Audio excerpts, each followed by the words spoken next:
कामचोर बहू। कांता बहन की दो बहुएं थी, बड़ी कल्पना और छोटी प्रिया।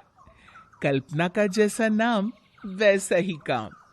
सारा दिन कल्पनाओं में रहती, ना कोई काम करती ना कोई धाम। अरे कल्पना बहू, जरा अच्छी सी चटनी पीस दे, आज कुछ मजेदार खाने का मन है। पेट में जलन हो जाएगी माँ जी बुढ़ापे में, और वैसे भी मेरा काम करने का वक्त शाम का है, अब प्रिया को ही बोल दो। इतना कहकर कल्पना वहां से चली जाती है। कांता कल्पना के ऐसे रवैये से काफी परेशान रहती हैं। मैं बना देती हूँ माँ चटनी, ऐसा बोलकर प्रिया माँ को चटनी बनाकर प्लेट में खाने को देती है कि तभी वहां कल्पना आ जाती है। अरे वाह चटनी, जरा चख कर तो देखूं, बड़े दिन हो गए। अरे नहीं बहू, तू तो रहने ही दे चटनी खाना, पेट में जलन हो जाएगी।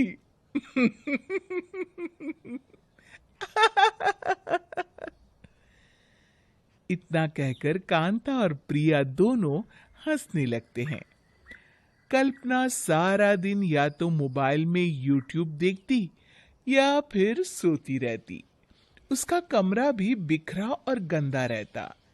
एक दिन कल्पना का पति अशोक उससे कहता है, अरे कल्पना, जानवर भी उस जगह को साफ कर लेता है जहां वो बैठता है, तुम तो इंसान हो, कैसे इतने गंदे कमरे में रह लेती हो?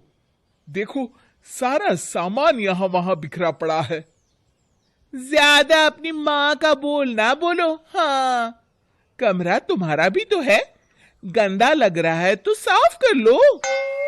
पता नहीं तुम्हारे साथ मैं कैसे जिंदगी बिताऊंगा। इतना कहकर अशोक वहां से चला जाता है। कल्पना बस खाना खाने कमरे से बाहर आती और फिर से कमरे में चली जाती। इससे कांता बहन काफी परेशान रहती। एक दिन प्रिया कांता से कहती है, माँ, मैं सारा दिन काम करके थक जाती हूँ, आप कल्पना दीदी से कहिए ना कि सुबह और शाम का काम बांट ले, मैं तो अब सिर्फ एक वक्त का ही काम करूंगी। हाँ। अरे तू वो भी ना करना, एक बहू तो कामचोर थी ही, दूसरी भी आ गई काम ना करने के बहाने लेकर। तभी वहां प्रिया का पति रमेश आ जाता है। माँ, मैं देख रहा हूँ भाभी कोई काम नहीं करती, प्रिया सारा दिन घर और रसोई का काम करती है, अब कुछ करो ना माँ। कांता मन में कुछ सोचती है और कल्पना के पास जाती है। कल्पना फोन पर मेकअप करना देख रही होती है। कल्पना, तुम सारा दिन बस मोबाइल देखती हो, घर का कोई काम भी कर लिया करो। प्रिया सारा दिन काम करके थक जाती है, आज से मैंने फैसला किया है, एक वक्त का काम तुम करोगी, सुबह का खाना तुम बनाओगी और रात का प्रिया। आप लोगों ने काम को हव्वा बना रखा है। अरे पता नहीं थोड़ा सा ज्यादा काम करने में आप लोग घबरा क्यों जाती हैं? और हाँ, बहुत ज्यादा प्रिया की तारीफ मत करिए मेरे सामने, बड़ी बहू तो मैं ही रहूंगी। मैं कुछ नहीं जानती, कल सुबह मुझे वक्त से खाना चाहिए, रसोई में आ जाना, वरना कल से तुझे खाना नहीं मिलेगा। अगली सुबह कल्पना रसोई में नहीं आती है। वो देर से सोकर उठती है और बाहर आकर कहती है, अरे भूख लगी है, आज खाने में क्या है? इतनी देर हो गई, आज किसी ने मुझे उठाया भी नहीं, पता नहीं कहाँ है सब। कल्पना को घर में कोई नहीं दिखता। वो रसोई की तरफ जाती है जहां बड़ा सा ताला लगा होता है। अरे रसोई में ताला। ओ, मैं तो भूल ही गई थी। माँ ने आज से सुबह का खाना मुझे बनाने को कहा था।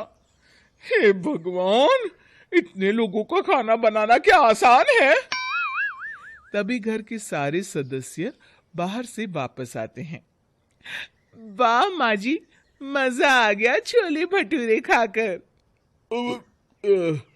मेरे मुंह में तो अभी भी स्वाद आ रहा है। अरे कल्पना, तेरे भरोसे रहते तो हम तो भूखे ही रह जाते। कल्पना को बहुत गुस्सा आ जाता है। अब बहुत हो गया, आज से मैं अपनी रसोई अलग कर रही हूं। मैं अपना खाना खुद बना लिया करूंगी। कल्पना अपनी रसोई अलग कर लेती है, पर आए दिन उसका देर से उठना और काम न करने की आदत से वो भूखी ही रह जाती थी। उसी के सामने घर के लोग अच्छे अच्छे पकवान खाते और कामचोर कल्पना को जैसे तैसे ही खाना बनाकर खाना पड़ता। पर एक दिन तो हद ही हो गई। माँ, दीदी आज सुबह से कमरे से बाहर नहीं निकली, हमें जाकर देखना चाहिए। सो रही होगी कामचोर कहीं की। पर तुम कहती हो तो चलो देख लेते हैं उसे। कल्पना कमरे में पेट पकड़कर बैठी होती है। हाय मेरा दर्द, पेट दर्द के मारे मर रही हूं मैं।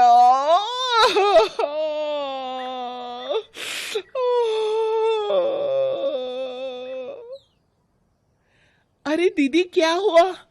पेट में दर्द क्यों हो रहा है? डॉक्टर को दिखाया आपने? माँ। कल्पना खड़ी होती है और माँ जी के पास आती है। मुझे माफ कर दीजिए, अब से मैं सारे काम में मदद करूंगी, कभी आलस और काम चोरी नहीं करूंगी। हाँ हाँ, वो तो ठीक है, लेकिन अचानक क्या हो गया जो तू काम करने को तैयार हो गई? कामचोर कल्पना। माँ, लगातार बासी और उल्टा पुल्टा खाना खाने के कारण मेरे पेट में इन्फेक्शन हो गया है। काम न करना पड़े इसलिए मैं 2 दिन का खाना एक दिन ही बना लेती थी। बासी और खराब खाना खाने के कारण लेने के देने पड़ गए। पेट में दर्द हो रहा है। चलो अच्छा हुआ, देर आए दुरुस्त आए।